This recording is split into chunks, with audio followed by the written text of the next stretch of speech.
পরবর্তীতে মৃতদেহটি অটো চালক কালাম বিশ্বাসের বলে শনাক্ত করা হয়।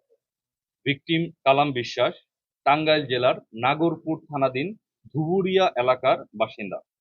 জীবিকার তাগিদে ভিকটিম বিগত 10 থেকে 12 বছর যাবৎ সাভার এলাকায় বসবাস করে আসছে।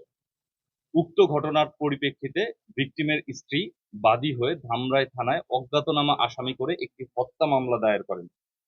উক্ত ঘটনাটি সকল প্রিন্ট এবং ইলেকট্রনিক মিডিয়ায় ব্যাপকভাবে প্রচারিত হয় এবং স্থানীয় এলাকায় ব্যাপক বেশি চাঞ্চল্যের সৃষ্টি করে।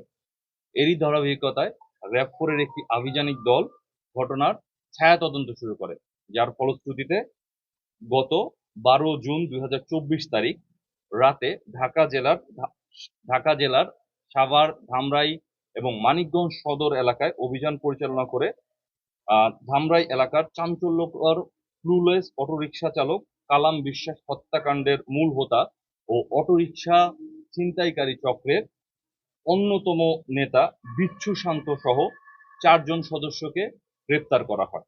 গ্রেপ্তারকৃত আসামিরা হচ্ছে শান্ত মণিদাস ওরফে বিচ্ছু শান্ত, বিশ্বনাথ মণিদাস ওরফে বিশু, বিজয় মণিদাস এবং শ্রীকান্ত কর্মকার।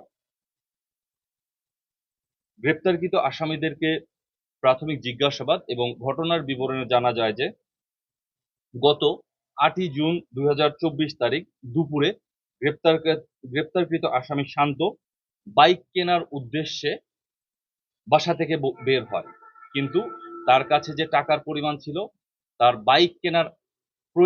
বাইকের যে প্রয়োজনীয় টাকা ওর থেকে অনেক অপ্রতুল। তো প্রতিমধ্যেই তার কাজের সহযোগী, তার খারাপ কাজের সহযোগী, সন্ত্রাস কর্মের সহযোগী বিশু এবং বিজয়ের সাথে দেখা হয়। তারা 3 জন মিলে আলোচনা করে এত অল্প টাকায় তো বাইক কেনা সম্ভব না। তো তারা 3 জন মিলে আলোচনা করে চিন্তা করে যদি কোনোভাবে একটি বাইক বা অটোযান যদি ছিনতাই করতে পারে তাহলে সহজেই মোটা অঙ্কের টাকা তারা পেতে পারে, যার মাধ্যমে তারা একটা বাইক কিনতে পারে। তো সেই অনুযায়ী তারা পরিকল্পনা করে যে একজন অটো চালককে তারা অটো চালককে টার্গেট করে তার কাছ থেকে অটো হাতিয়ে নেবে। পূর্ব পরিকল্পনা অনুযায়ী তারা তাদের পূর্ব পরিচিত অটো চালক ভিকটিম কালাম বিশ্বাসকে টার্গেট করে এবং পরিকল্পনা করে ভিকটিমকে প্রথমে মাদক সেবন করিয়ে এবং পরবর্তীতে সুইচ গিয়ারের ভয় দেখিয়ে অটোরিকশা ছিনতাই করে নিবে, যার ফলশ্রুতিতে প্রধান আসামি শান্ত ভিকটিমকে অটোরিকশা রিজার্ভ নেয়ার ব্যাপারে অটোরিকশা চালক কালামকে ফোন কল দেয় এবং জানায় তারা ধামরাইয়ের কুল্লা ইউনিয়নের একটি পার্কে ঘুরতে যাবে। সেই মোতাবেক সেদিন রাতে তারা ওই পার্কে যাওয়ার উদ্দেশ্যে সাভার নামাবাজার এলাকা থেকে ভিকটিমের অটোরিকশা যোগে আসামি 4 জন বের হয়। পরবর্তীতে এক পর্যায়ে সেদিন রাতে ধামরাই থানাধীন কুল্লা ইউনিয়নের বাড়িগাঁও পশ্চিম পাড়া নির্জন জায়গায় অটোরিকশা থামিয়ে ধৃত আসামিগণ পূর্ব পরিকল্পনা অনুযায়ী ভিকটিমকে অচেতন করে মাদক সেবন করিয়ে।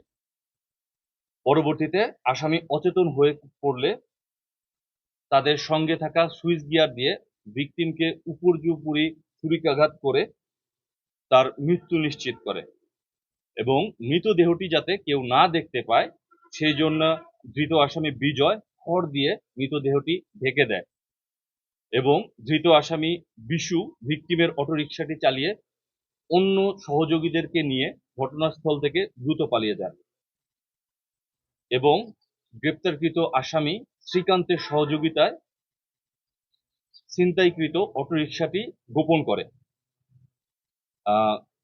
এই আলামত উদ্ধারে র‍্যাব 4 এর অভিযান চলমান রয়েছে। গ্রেপ্তারকৃত আসামিরা সাভার বাজার, ধামরাই, আশুলিয়া এই সমস্ত এলাকায় চুরি, ছিনতাই ও মাদক সেবন এবং খুচরা মাদক বিক্রির সাথে জড়িত। গ্রেপ্তারকৃত আসামিদের বিরুদ্ধে আইনানুগ কার্যক্রম প্রক্রিয়াধীন। ধন্যবাদ আপনাদেরকে।